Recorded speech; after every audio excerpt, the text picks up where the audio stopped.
শ্রীমদ্ ভগবদ গীতা, গীতা ত্রয়োদশ অধ্যায়, ক্ষেত্র ক্ষেত্রজ্ঞ বিভাগ যোগ, শ্লোক সংখ্যা ষষ্ঠ ও সপ্তম। এই শ্লোকগুলির সম্পূর্ণ ব্যাখ্যা। মহাভূতান্নহংকার বুদ্ধির্বক্তমেব চ ইন্দ্রিয়াণি দশৈকং চ পঞ্চচেন্দ্রিয় গোচরাঃ ইচ্ছা দেশ সুখং দুঃখং সংঘাতশ্চেতনা ধৃতীয় এতৎ ক্ষেত্রং সমাসেন সবিকারমুদাহৃতম। পঞ্চমহাভূত অহংকার, বুদ্ধি, অবক্ত, 10 ইন্দ্রিয় ও মন। ইন্দ্রিয়ের 5টি বিষয়: ইচ্ছা, দেশ, সুখ, দুঃখ, সংঘাত অর্থাৎ পঞ্চমহাভূতের পরিণাম রূপ দেহ, চেতনা ও ধৃতি। এই সমস্ত বিকারযুক্ত ক্ষেত্র সংক্ষেপে বর্ণিত হল। কর্মক্ষেত্র গঠনকারী 24টি উপাদান হল পঞ্চমহাভূত, যথা 5টি মহাতত্ত্ব: পৃথিবী, জল, অগ্নি, বায়ু এবং আকাশ।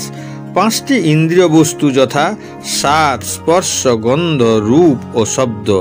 5টি কামেন্দ্রিয়: বাক, হাত, পা, লিঙ্গ, মলদ্বার। 5টি ইন্দ্রিয়: কান, চক্ষু, জিহ্বা, ত্বক ও নাক। এছাড়া মন, বুদ্ধি, অহং ও প্রকৃতি। এখানে শ্রীকৃষ্ণ দশৈকং শব্দটি ব্যবহার করেছেন, যার অর্থ 10 এবং 1 11। ইন্দ্রিয়ের সংখ্যা দেখানো হয়েছে। এর মধ্যে তিনি জ্ঞানের 5 ইন্দ্রিয় এবং কর্মের 5 ইন্দ্রিয়ের সাথে মনকেও অন্তর্ভুক্ত করেছেন। এর আগে 10ম অধ্যায়ের 22তম শ্লোকে তিনি ইন্দ্রিয়ের মধ্যে মন সম্মিলিত করেছেন। কেউ ভাবতে পারে, পঞ্চ ইন্দ্রিয় বিষয়কে কেন কর্মক্ষেত্রে অন্তর্ভুক্ত করা হয়েছে যখন সেটি দেহের বাইরে থাকে? এর কারণ হল, মন ইন্দ্রিয় বিষয় নিয়ে চিন্তায় মগ্ন থাকে এবং এই 5টি ইন্দ্রিয় বিষয় সূক্ষ্ম আকারে মনের মধ্যে অবস্থান করে। তাই আমরা যখন ঘুমের মধ্যে স্বপ্ন দেখি, স্বপ্নের অবস্থায় আমরা দেখি, শুনি, অনুভব করি এবং গন্ধ পাই, তখন আমাদের ভৌতিক শরীর বিছানায় বিশ্রামরত। এর থেকে বোঝা যায় যে ইন্দ্রিয়ের স্থূল অঙ্গগুলিও সূক্ষ্ম আকারে মনের মধ্যে উপস্থিত থাকে। তাই শ্রীকৃষ্ণ এখানে এগুলোকে অন্তর্ভুক্ত করেছেন, কারণ তিনি আত্মার সম্পূর্ণ কর্মক্ষেত্রের ক্রিয়াকলাপ বর্ণনা করেছেন। অন্য কিছু শাস্ত্রে শরীর বিশ্লেষণ করার সময় 5 ইন্দ্রিয়ের অন্তর্ভুক্ত করা হয় না। তাদের স্থূল 5টি প্রাণ শক্তি অন্তর্ভুক্ত করা হয়েছে। এটি কেবল শ্রেণীকরণের বিষয় নাকি দার্শনিক পার্থক্য। এই জ্ঞানকে আবরণ আকারেও ব্যাখ্যা করা হয়েছে।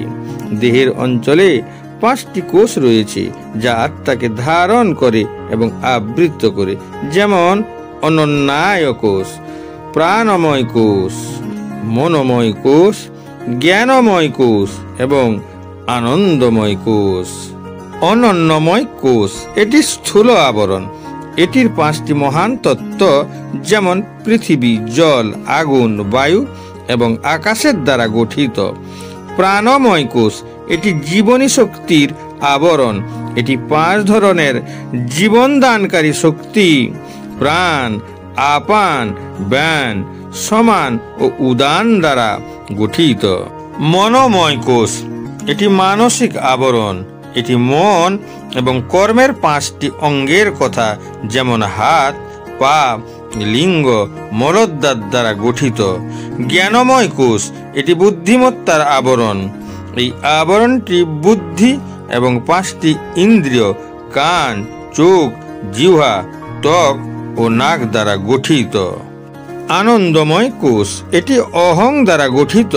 আনন্দের আবরণ, যা আমাদের দেহ, মন এবং বুদ্ধি ব্যবস্থার ক্ষণস্থায়ী আনন্দের অনুভূতির সাথে শনাক্ত করে। কেউ এই 24 তত্ত্বের বিশ্লেষণ করলে কাজের পরিধি বুঝতে পারবে। অতঃপর অভ্যন্তরীণ ক্রিয়াকলাপ, অর্থাৎ যাকে ব্যাধি বলা হয়, যেমন ইচ্ছা, ঘৃণা, সুখ এবং দুঃখ, যা ভৌতিক দেহের মহান 5টি মহাভূতের অভিব্যক্তি।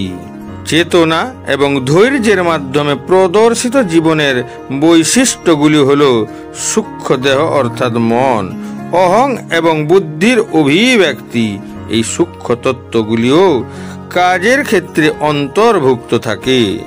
পাঁচটি মহাভূত হল অহংকারের স্থূল প্রকাশ, যা অহংকারের মৌলিক অবস্থার প্রতিনিধিত্ব করে, যাকে বলা হয় বস্তুবাদী সচেতনতা বা তামসিক বুদ্ধিমত্তা।